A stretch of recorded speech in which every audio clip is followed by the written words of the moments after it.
দুনিয়ার সকল ব্যস্ততা সেরে এই যে চলে আসছি তোমাদের সাথে একটু কথা বলার জন্য। আসসালামু আলাইকুম, কি অবস্থা তোমাদের? আশা করি তোমরা অনেক অনেক ভালো আছো। আমি আলহামদুলিল্লাহ খুব খুব ভালো আছি। আমি চলে আসছি একটা জালসাতে, এটা হচ্ছে বাগমারার আছেতে বালানগর জালসা বলে। এই জালসাটা অনেক অনেক বড় হয়। এখানে কি কি নাই সেটা খুঁজে বের করতে হবে। এখানে দুনিয়ার সকল জিনিস তোমরা পাবে। তো বন্ধুরা চলো আমার সাথেই থাকো আর দেখতে থাকো আমি কি কি দেখাই। আর দেখো এটা হচ্ছে পানির মশলা, আর এখানে এত পরিমাণ মশলা আছে।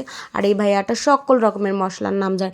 এই ভাইয়াই তো বিশ্ববিখ্যাত ব্রেনিয়ান। আমি তো দুইটা জিনিসের নাম একসাথে মনে রাখতে পারি না। তারপরে দেখো হাতা খুন্তি কড়াই সব কিছু এখানে ছিল। আর এই জাল সাথে কী কী নাই সেটাই খুঁজে বের করতে হবে। আজকে চলো তোমাদের সাথে আমিও সেটা খুঁজে বের করতে হবে। প্রথমে দেখলাম হাসা খুন্তি কড়াই, এই সেই রান্নাঘরের যাবতীয় যেগুলো জিনিস থাকে সেগুলো এখানে সব কিছু পাবে। তাহলে এগুলো থাকলো। তারপরে এখানে কাঠের জিনিসও সব কিছু পাবে। এখানে কাঠের সকল রকমের চেয়ার টেবিল ফিরা এই সেই সব পাবে। এখানে খাওয়ার জিনিসও পাবে, ফুচকা থেকে শুরু করে চটপটি এই সেই বার্গার স্যান্ডউইচ আপেল ফল কমলা সব পাবে। এখানে গাছও পাবে, গাছ পাবে, ফুল পাবে, ফল পাবে, সবই পাবে। এখানে কি নেই সেটাই আমি খুঁজে বের করছি, আর তোমরাও আমার সাথে খুঁজে বের করো। আর কমেন্টে জানাও যে আপু এটা নাই, আপু এটা নাই। তোমরা কমেন্ট করো, বেশি বেশি কমেন্ট করো। এখানে কিন্তু কসমেটিক গয়নাগাটি এই সেই হাঁড়ি পাতিল মাটির জিনিস এই সেই সব কিছু কিন্তু ছিল। চুড়ি থেকে শুরু করে মেকআপ নেল পালিশ এই সেই হেন তেন সব কিছু ছিল। আমি এত কিছু নাম বলতে পারছি না, তোমরা দেখে নাও। এখানে এত পরিমাণ চুড়ি ছিল, এই ছিল, সব কিছু ছিল। এখানে ব্যাগও ছিল, প্রচুর রকমের ব্যাগ ছিল, ফুল ছিল, চুলের কাটা ক্লিপ ছিল, মানে চুলের খোপায় যে ক্লিপ দেয় সেটাও ছিল, অনেক কিছু ছিল। এগুলো ছিল কাঁথার ডিজাইন ছিল, সানগ্লাস ছিল, ঘড়ি ছিল, চশমা ছিল।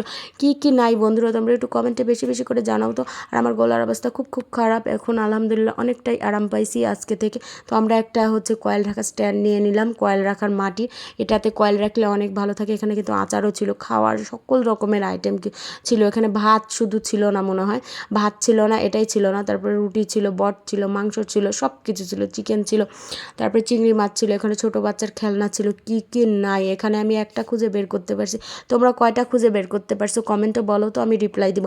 কমেন্টে বলে যাও সবাই। আর এখানে ছিল না বেতের জিনিস। বেত তোমরা কে কে চিনো অবশ্যই কমেন্টে জানাবা। বেত হচ্ছে একটা লম্বা একটা ডাঁটার মতো জিনিস, ওটা দিয়ে অনেক আসবা মানে যায়, মানে এই যে ঝাঁকা কুলাই এই সেই ছোট ছোট জিনিস তৈরি করা যায়। বাঁশ দিয়ে যেমন তৈরি করা যায়, বেত দিয়ে তৈরি করা যায়। একদিন আমি বেতের ভিডিও দিয়ে দিব। আমার মায়ের বাড়ির ওখানে প্রচুর প্রচুর জঙ্গলে বেত থাকে, সেগুলো বেতের ফল আগে ছোটোবেলায় আমরা খেতাম। আর এখানে এসে আমি আমার মিনি কিচেনের জন্য হাঁড়ি পাতিল কড়াই, তারপরে চুলা ঝাঁঝর যা যা লাগে সব কিছু নিচ্ছিলাম। প্রতিটা জিনিস আমি 3টা করে নিচ্ছিলাম। তারপরে যখন দাম বেড়ে যাচ্ছে তখন 2টা করে নিচ্ছি, আবার যখন দাম কমে যাচ্ছে আবার 3টা নিচ্ছি। এই করতে করতে করতে করতে আমার এখানে মানে মোট 3 ঘন্টা সময় লাগছে। তোমরা বিশ্বাস হয়তো করবে না, কিন্তু এখানে আমার 3 ঘন্টা সময় লাগছে। পরে একজন এসে বলছে আপু এটার দাম কত, আমাকে দোকানদার ভেবে ফেলছে। আমি এত দাম বলছি, পরে পালিয়ে গেছে দাম শুনে।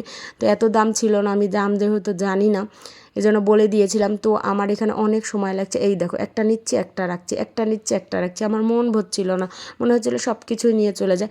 আর এখানে কি ফুটাচ্ছিল, বাদাম ফুটাচ্ছিল, বাদাম না বেলুন।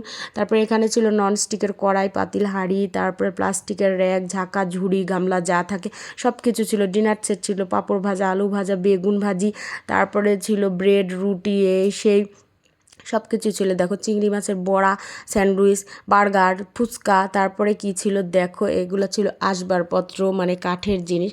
এখানে কিন্তু কম্বলও ছিল। তো আজকের ভিডিও এই পর্যন্ত, আল্লাহ হাফেজ।